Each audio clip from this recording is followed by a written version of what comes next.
Parkinson renews his motion. Any discussion on the bill? Mr. Representative Pearson. Thank you, Speaker. And sponsor, can you explain to me what parentage fraud is? Representative Parkinson. Thank you. Thank you. Yes, sir, Representative. Last year we passed a bill defining parentage fraud. That's when someone intentionally deceives an individual and has them to sign onto the birth certificate, or an individual signs onto the birth certificate knowing that they are not the father or the parent of that child. Representative Pearson. Thank you. How many people does this impact a year? Representative Parkinson.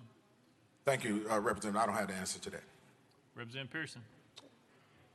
So last year when we passed the bill, and I think a lot was happening that day, we didn't know how many people were being impacted by this. Do you know how many people will be impacted by this legislation? Representative Parkinson. Thank you. Thank you. Here's the measure I can give you.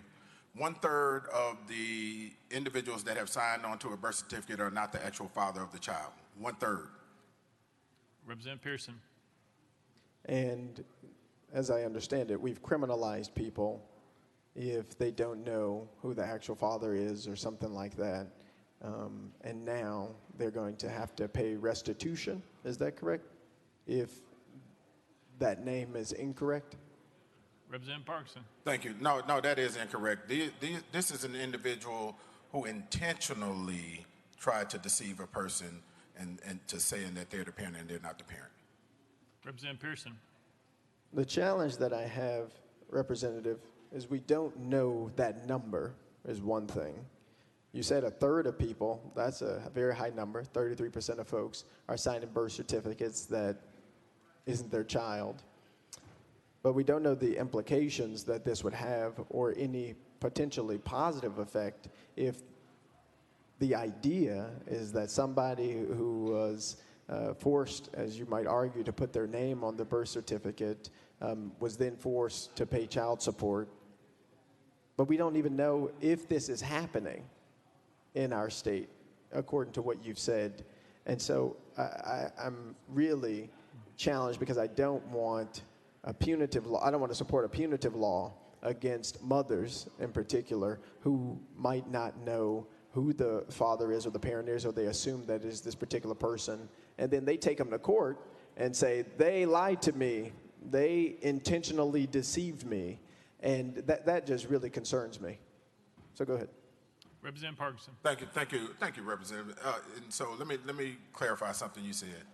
I didn't say that this doesn't not happen in our state. This absolutely does happen in our state. And the reason why I even brought this bill is because actually, let me clarify something else. This bill doesn't speak to the crux of what you're saying. Last year's bill spoke to the crux of what you're saying when we passed a definition for parentage fraud. But the reason why I even brought that bill was because I was in the barber shop, and a young man said he was glad I was in there because he was trying to find me.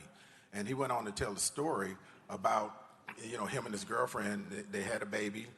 The baby was right at 5 years old when his girlfriend's mother, the grandmother of the baby, told him that it was not his child and that it was the child of her ex-boyfriend who she had been seeing for a long time. He went and got a DNA test, and when he took that DNA test to the courts because she was putting him on child support, the courts told him that it doesn't matter if he's the child's father or not, he's going to have to pay child support for this child for the next 18 years.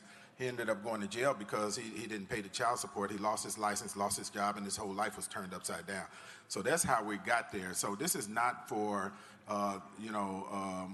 this is for people who knowingly deceive an individual and tell them that they're the father. Here's the other thing, too, that's important to note.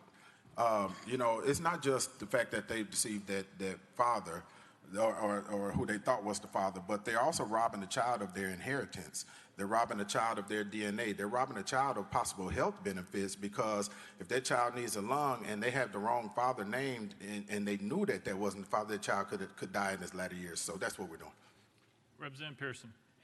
Thank you. And just with the last seconds, I appreciate what you're saying, and I appreciate the story that you shared. The challenge still is then penalizing the mother for the 5 years of child support or something like that, taking that money now out of the home and giving it back to this individual who it really could have been an accident that she did not know, that doesn't fix the problem, right, ultimately for her, and so that's why.